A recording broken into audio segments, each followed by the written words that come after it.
Welcome children, welcome to Hindi class. Hindi कक्षा में आपका स्वागत है।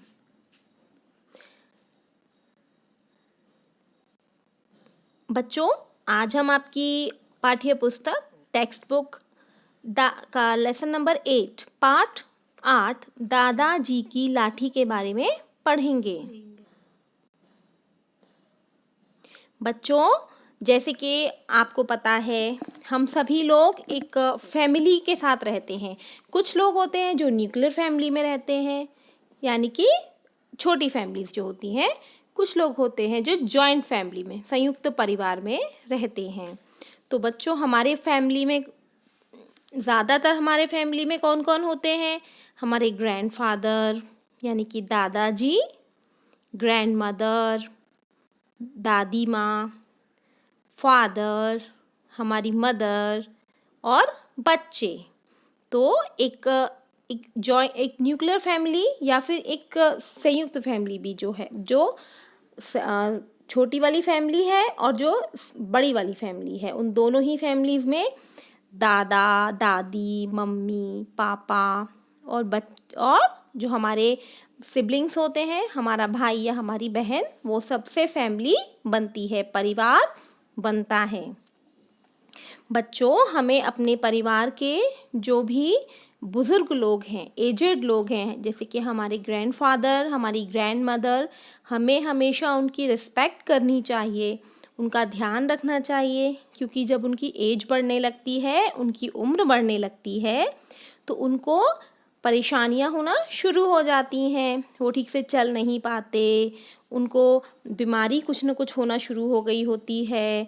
तो हमें उनकी हेल्प करनी चाहिए, उनके साथ उनका सहारा बनकर चलना चाहिए। ऐसा ही कुछ इस कहानी में बताया गया है। दादाजी की लाठी, यह एक प्रेरक कहानी है। इस प्रेरक कहानी का अर्थ है बच्चों, जिससे हम कुछ सीखते हैं, हम कुछ प्रेरणा लेते हैं। तो आइए बच्चों, हम इस कहानी को शुरू करते हैं। दादाजी की लाठी। समीर के दादाजी को शुगर की बीमारी थी। इस कहानी में समीर नाम का एक लड़का है, जिसके जो दादाजी हैं, ग्रैंडफादर जो हैं, उनको शुगर की बीमारी थी। शुगर की बीमारी बच्चों, शुगर पेशेंट जो होते हैं, जिनको डायबिटीज़ होती है, उनको वह बीमारी थी, जिसकी वजह से उनकी आँखों की रोशनी कम हो गई थी, उन्हें धुंधला दिखने लगा था। वो एक डायबिटिक थे, शुगर पेशेंट थे, इसीलिए उनकी आँखों की जो रोशनी थी वह कम हो गई थी। आँखों की रोशनी मतलब उनको दिखना कम हो गया था, उनकी आईसाइट वीक हो गई थी। जैसे जैसे एज बढ़ती है और एज के साथ अगर कोई बीमारी भी साथ में आ जाती है, तो आँखों की रोशनी कम हो जाती है। हमारे बॉडी के जो ऑर्गन्स हैं, शरीर के जो विभिन्न अंग हैं, वह स्लो काम करना शुरू कर देते हैं। इसी तरह समीर के जो दादाजी हैं, उनकी आँखों की रोशनी कम हो गई थी, इसीलिए उनको धुंधला दिखना शुरू हो गया था। धुंधले का अर्थ है बच्चों, बहुत क्लियर से उनको दिखाई नहीं देता था, हल्का कम धुंधला धुंधला दिखाई देता था।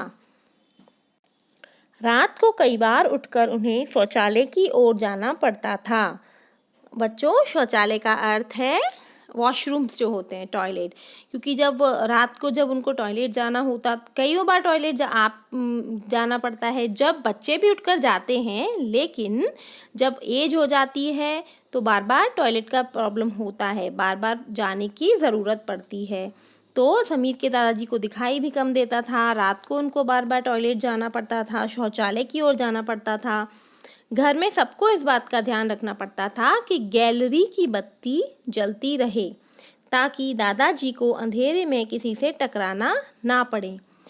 उसके घर के सभी लोग इस चीज़ का ध्यान रखते थे कि जो गैलरी है, उनके घर का जो गैलरी थी, उसमें जो लाइट है वो ऑन रहनी चाहिए, ताकि उनके जो दादाजी हैं वो किसी चीज़ से टकरा ना जाएं, किसी भी चीज़ को ठोकर ना लगे उनको। इसीलिए वो लोग इस बात का ध्यान रखते थे कि जो गैलरी है वहाँ की लाइट्स ऑन रहते थे रात को।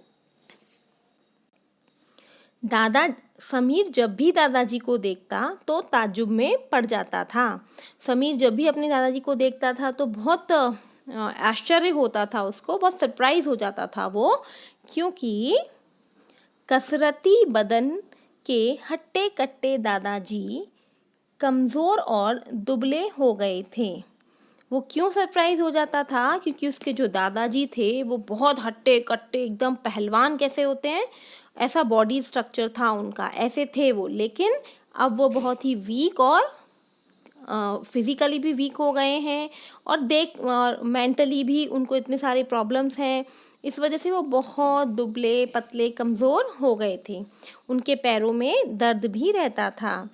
समीर और दादाजी का एक ही कमरा था। समीर और उसके दादाजी दोनों सेम रूम शेयर करते थे। उनके पास एक कमरा था जिसमें उसके दादाजी के साथ वह रहता था।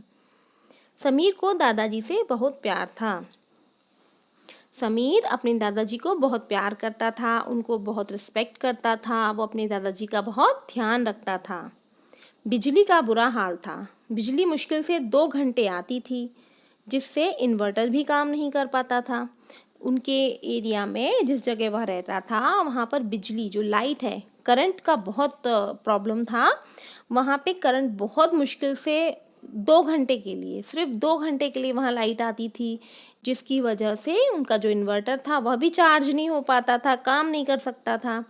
दादाजी के सिरहाने मोमबत्ती और टॉर्च रखी होती। दादाजी के बिस्तर के साइड एक टेबल के ऊपर एक टॉर्च हमेशा रखी रहती थी और मोमबत्ती, कैंडल जो होती है, ताकि अगर उनको नाइट में भी ज़रूरत पड़े तो वो टॉर्च और कैंडल का यूज़ कर सकें, ताकि उनको दिखाई दे।